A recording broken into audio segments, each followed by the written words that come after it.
हमारे साथ उत्तर प्रदेश, पश्चिमी उत्तर प्रदेश के प्रभारी शैलेंद्र कुमार चौहान हैं। तो मैं इनसे पूछना चाहता हूं कि भारत में इंडिया अलायंस को आने वाले रूप में और मौजूदा सत्ता किस तरह से अपनी जुगलबंदियों को देखते हुए, जड़ताओं को देखते हुए उसका मुकाबला करने के लिए तैयार है। और इंडिया अलायंस में जैसे राम नरेश जी ने कहा कि आज भी चाहें तो आप चुनाव कराइए और हम उसके लिए पूरी तरह से तैयार हैं, तो इतना विश्वास क्यों है? ये जो इंडिया अलायंस बना है, भारत के जितने भी सम्मानित पार्टियां हैं, ये सारी लोग ये देख रहे थे कि किस तरीके से भाजपा मनमानी कर रही है, किस तरीके से नफ़रत का माहौल पूरे भारत में क्रिएट किया जा रहा है और किस तरीके से संवैधानिक वैल्यूओं को ख़त्म किया जा रहा है, संविधान में परिवर्तन लाने के लिए करा जा रहा है और केवल एक ब्राह्मणवाद को हिंदुत्व के नाम पर थोपा जा रहा है। और धर्म की राजनीति करते हुए किस तरीके से युवाओं को धर्म की अफीम चटा करके बरगलाया जा रहा है, फुसलाया जा रहा है और शिक्षा से दूर रह करके उन्हें किसी तरीके से एक तरह से गुंडागर्दी का माहौल बनाया जा रहा है पूरे देश में। किसी भी विचारधारा के, हमारे कांग्रेस विचारधारा के अलावा अन्य पार्टियों के विचारधारा अलग है, लेकिन वो किसी न किसी तरीके से हर पार्टी किसी न किसी तरीके से इन बीजेपी वाले या संघी पार्टियों से पीड़ित थे।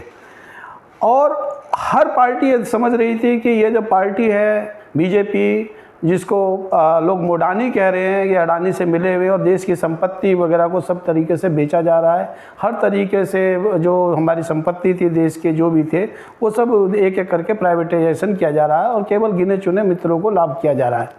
भारत की संपत्ति को, संपदा को दुरुपयोग किया जा रहा है, चंद मित्रों को लुटाया जा रहा है, और संविधान को कमज़ोर किया जा रहा है। इन सब को लेकर ये पार्टी एकजुट हुई। जो भाजपा, जो मोदी लोग जो कहते थे कि भाई एक अकेला शेर पे भाई, वो भी 38 पार्टी को, भागे हुए सियारों को इकट्ठा कर रहे हैं और 38 पार्टियों का दल बनाया है, जिनमें से आधों का तो वो खुद नहीं जानते कि कौन सी पार्टी है। हमारे पास एक मजबूत संगठन है, इंडिया में जो है मजबूत संगठन है और ये हम लोग जो है पूरी तरीके से कॉन्फिडेंस है कि हम लोग आगे जीतेंगे और उसका जीत का असर जो अभी दिखाई दे रहा है। उपचुनाव में भी हम लोग 4 सीटें जीते हैं, वो लोग 3 पे सिमट गए हैं। आने वाले टाइम में इंडिया गठबंधन बहुत बड़ा काम करने वाला है, पूरी तरीके से जीत करके हम लोग आएंगे और ये मोदी सरकार की हार तय है। अभी कुछ बयान जो हम लोगों को सुनने में आया है रमेश बुधड़ी का, जिन्होंने दानिश अली जो सम्मानित जो है जनप्रतिनिधि हैं और सांसद हैं, उनके ऊपर जो अभद्र भाषा जो दी है, जो इस तरीके की भाषा का प्रयोग किया है कि उसको जो है ऑन कैमरा में बोल भी नहीं सकता। तो ये जो चलन और प्रचलन जो चल रहा है वो भाजपाइयों द्वारा कोई नया नहीं है। ये सड़क छाप जो नंगई भाषा है, ये सड़कों से उछाल कर अब ये सड़क से अब ये संसद में पेश कर गया है। जहाँ तक पुरानी संसद का बात था, जहाँ तक संसद भवन की बात है, उसमें जो है हमारे भीमराव अम्बेडकर जी और आपके बड़े बड़े नेता सरदार पटेल, नेहरू जैसे नेता, शास्त्री जैसे नेता, इंदिरा गांधी और राजीव गांधी, अटल बिहारी वाजपेयी जैसे नेता जिस सदन को, जिस संसद को सुशोभित करते थे,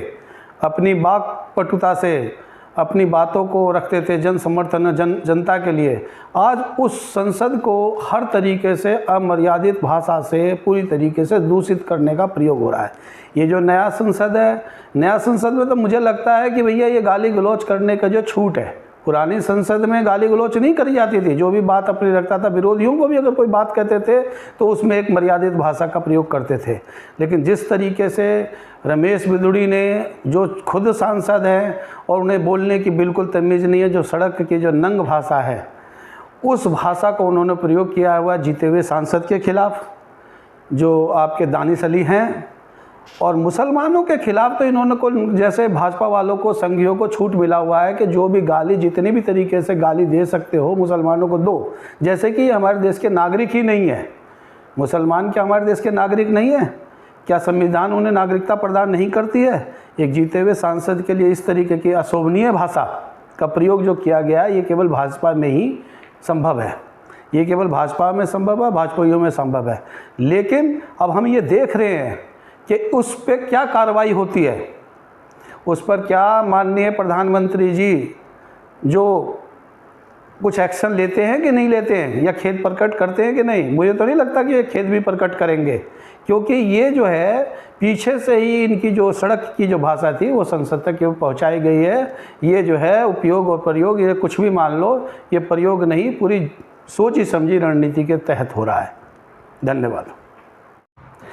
इंडिया अलायंस जो बना है हमारे माननीय नेता राहुल गांधी की बहुत कोशिशों का नतीजा है। राहुल गांधी ने बहुत कोशिश करके, और दूसरे नेताओं ने जो इंडिया गठबंधन में हमारे साथ जो मजे हुए नेता हैं, जो बड़े बड़े अपने अपने प्रदेशों को नेतृत्व कर रहे हैं और जनहित में और राष्ट्रहित में जिन्होंने काम किया है, वे लोग हमारे साथ आए हैं और सहयोगी बने हैं। उस इंडिया अलायंस में हमारे जो नेता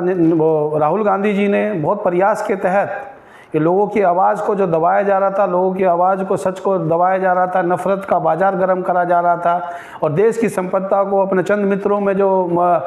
मोदी सरकार जो है लुटा रही थी, उन सबको बचाने के लिए, जनहित के लिए, राष्ट्रहित के लिए ये इंडिया अलायंस बना है और ये काम कर रही है और अच्छे तरीके से काम करेगी। जो हमारे साथ जन नेता जुड़े हुए हैं वो मजबूत जन नेता जुड़े हुए हैं, जो आगे जाके इसका असर दिखाई देगा। हम हर तरीके से 100% जीत के आ रहे हैं और मोदी सरकार को इस बार जाना तय है।